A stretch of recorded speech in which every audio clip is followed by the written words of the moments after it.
So I've decided to record this video now. It's 12:52 in the morning. Sancho is asleep behind me. And I've had 2 people suggest that I record a video.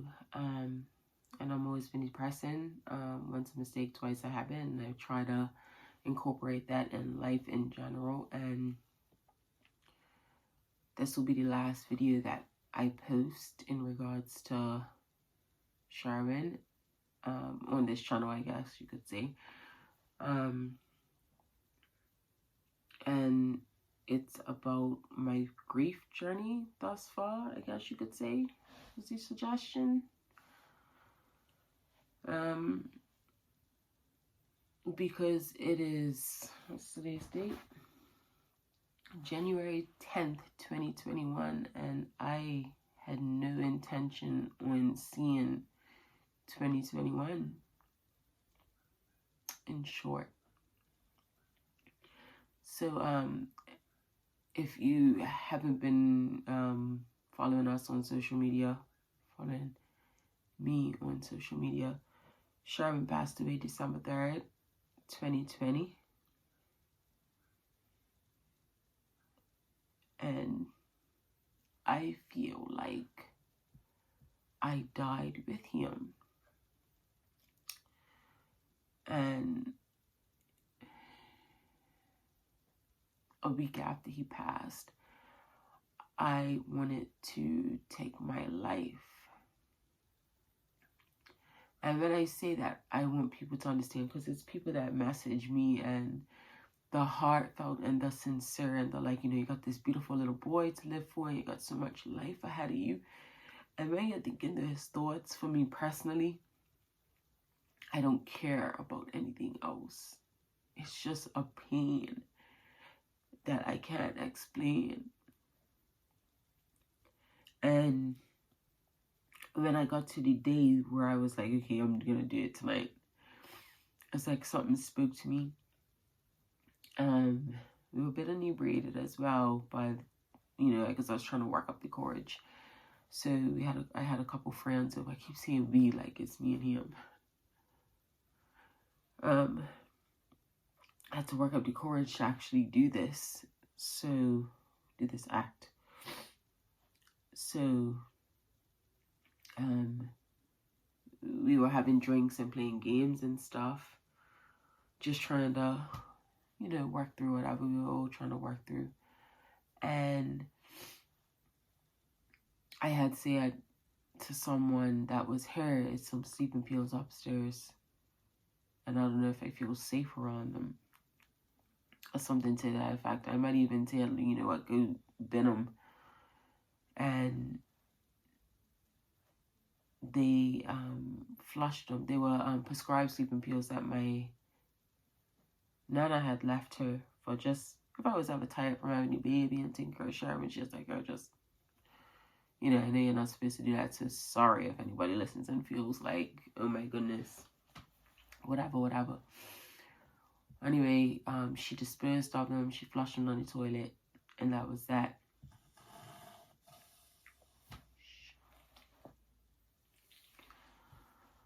So, we get to Bermuda. We have to quarantine for the 8 days before we can even have a funeral. And I had gotten a therapist in between this. Not a therapist, just somebody to talk to, I guess. She is a therapist in real life, but somebody to talk to. And that helped, and she gave some good suggestions, and it felt okay until I didn't feel okay. And I got back to Bermuda. The water helps in between this, doing things to advocate for Sharon, trying to keep his name alive. And I had devised a plan. I had gotten this notebook, and I was like, you know what? You just can't do this, and you can't do this feeling.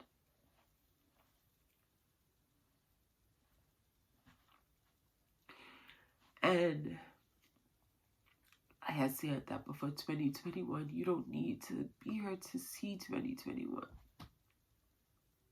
I didn't say anything to anybody, and I was like, you know, if it's not going to happen, or if you shouldn't do this, it'll be a sign. But I have this notebook, and in this notebook, there is a whole plan about how I was going to do it, why I wanted to do it. It's just like everything. So I even thought about friends, family. Like, I tried to come up with reasons not to want to see reasons to want to see 2021, and I couldn't find any. And I know it's selfish and I know it's silly, but I couldn't come up with anything. And then there was a curveball. Someone that I didn't anticipate, that hadn't spoken to me for quite some time, had contacted me, and I was like, you know what, this must be a sign. Maybe I shouldn't do this. And I started to feel light again. I got around the water, and I just felt like maybe, you know, there was just more. And I started to incorporate Sancho a lot into my thoughts. And while he's always present, just, I can't explain it. It's just like the thought of him and the love that I have for him. Like, I would give my own life for him, but the love that I have for him, it just wasn't enough for me to reconsider. And I know that sounds selfish, and I know some people might be like, oh, wow, you know, not a good mom, but this is just me being completely transparent. And I was better, you know? And then Sherwin's funeral happened. And it wasn't necessarily the act of his funeral, but it was the act of the reasons that I had, sorry, the reasons I had come up with to stay slowly started to drift away, if that makes sense. And I got to the funeral, to the church, and I guess I anticipated some sort of a surprise. And it's like, I know COVID's a thing, I know people have lives, and I know so many different things, but not one of my friends showed up to the funeral.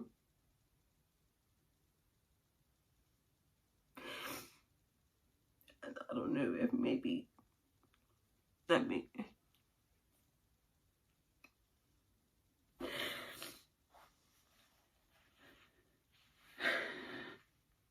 Sorry. Not one of my friends showed up to the funeral. My Aunt Nikki was there. She had Sancho, which was a blessing. Two of my papa's sisters were there. And then I remember I had a breakdown moment in the funeral. And one of my sister-in-law's friends were there to comfort me. I couldn't comprehend things.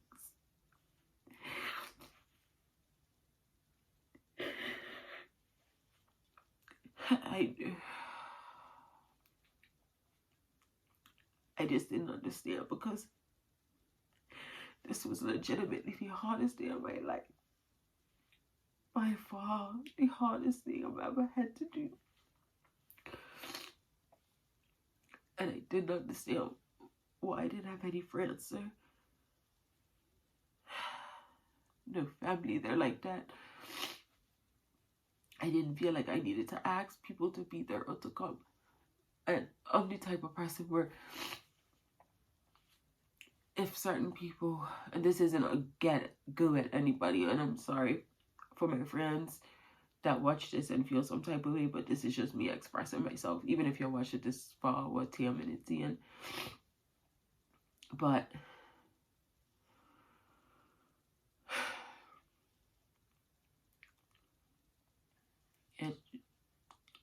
it just made me feel low. So I carried the rest of my day as normal. But at that point, my Nana and Papa were in the hospital. My Aunt Nikki was there. My mom was abroad. Sancha was there. And I felt like I had nothing and no one. So I said, today is the day. Just take the day as normal. And today was going to be the day. And we went, we ate some food after, we buried them. We had some drinks. And then one of my close friends came to pick me up. And I just shouted at her. I shouted the whole drive. I said some nasty things. Sancho fell asleep on the drive. She dropped me to my Nana's house. And I'm sorry, earlier I said my Nana and Papa were in the hospital. My Papa went in the hospital 3 days later. He was in the hospital 5 weeks before. He came out for a week, went back in the hospital. Sorry for my confusion. But he was out at this point in time, but he was still in a lot of pain. So Sancho falls asleep on the drive. I woke in, I put him in his pack and play, and I got a hot shower. And I got out the shower, and I look over my plan. I write a note in my trusty notebook to Sherwin. And then I write a note to Sancho. And I got the sharpest knife that I could find. And I tested the knife. I tested it here. I actually, the close friend that I mentioned earlier, I showed her the next, not the next day. Was it the next day? Might have been. And it just wasn't sharp enough. It made like the slightest cut. And so I just laid there with the knife in the living room next to the pack and play. And I had put the heat on. For some reason, I felt really, really cold. And this, because the knife, it wasn't sharp enough, so I had laid it down to, I guess, sort of think about what my next step should be, what it could be. And I must have fell asleep. And I woke up, and my Papa was sitting there in the chair. And I opened my eyes, and I was like, what are you doing? And he was like, why are you sleeping on the floor? And I was like, why are you out here? And yeah, I put him in bed, and then it just didn't happen. And I can't give you a reason why it didn't happen, but it didn't. So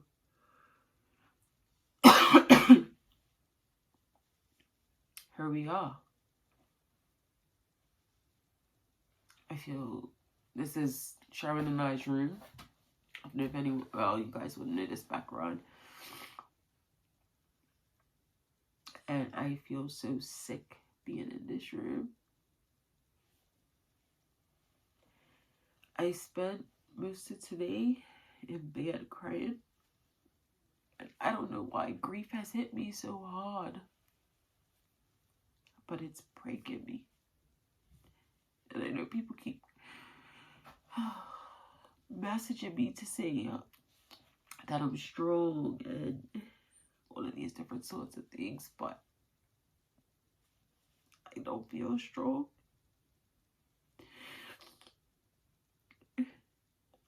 And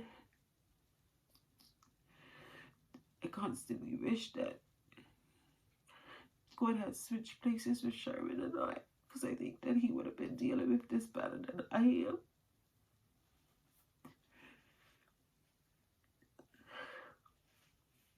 I feel so blessed and humbled to have known him and to watch him grow from a boy to a man.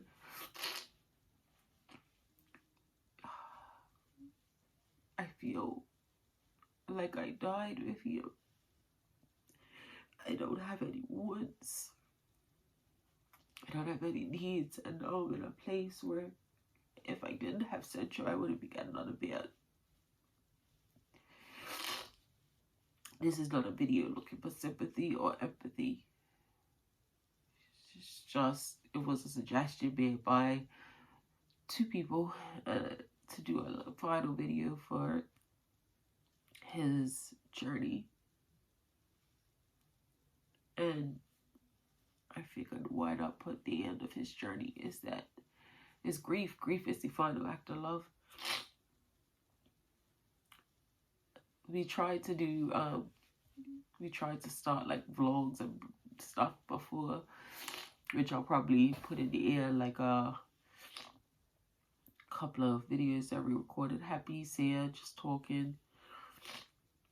But I just want to thank everybody for following his journey, for praying for him, and just for keeping his family in your thoughts and prayers. Hello, how you doing? My name is Sharon. I'm been diagnosed with CIC DUX4 blue round cell tumor sarcoma. Just doing a blog just to show awareness of this very aggressive, rare type. If anyone is interested, just documenting to fully fight to save my life. Alright, it's not been that good.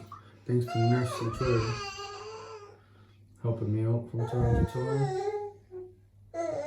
Making sure my steroids all the time. Food, juicing. I kinda had a good day today. Besides this morning, I was a little bit racked up this morning. And the night before, I was there. So hopefully, better days are coming. I called my daddy, but I can't get out of him.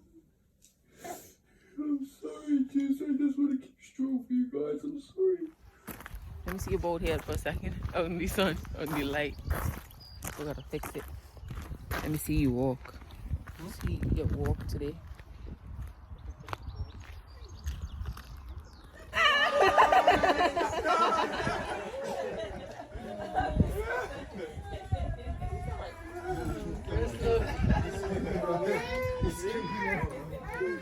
What's wrong?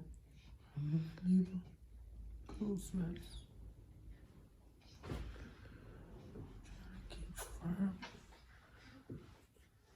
Hey, monkey man. I miss you, Sancho. Daddy loves you. Hey, Sancho. Daddy loves you. Told you to tell me. Daddy misses you. That was actually great advice. It's important that we tell each other exactly what we Cheers. want. I also don't like pickles, sirens, anything more. Toya, Diane, Tiffany, and Keynes. She means the world to me. You know, through our ups and downs, through everything, she stood still and firm and steadfast. No one could push her over. She's been my rock. And she's been everything to me. And she is everything to me. There's no one that could take her place. She shared that. I, Sherwin Jones Hall, I, Sharon Jones Hall. take you, Latoya Diane Tiffany Wilkinson. Thank you, Latoya, Diane, Tiffany Keynes. Wilkinson Keys, sorry. To be my wedded wife. To be my wedded wife. Excellent. And I'll try Well, that's mommy right there. Stop your nose. Just open your eyes for a little and look around. Just open your eyes and look around for a minute.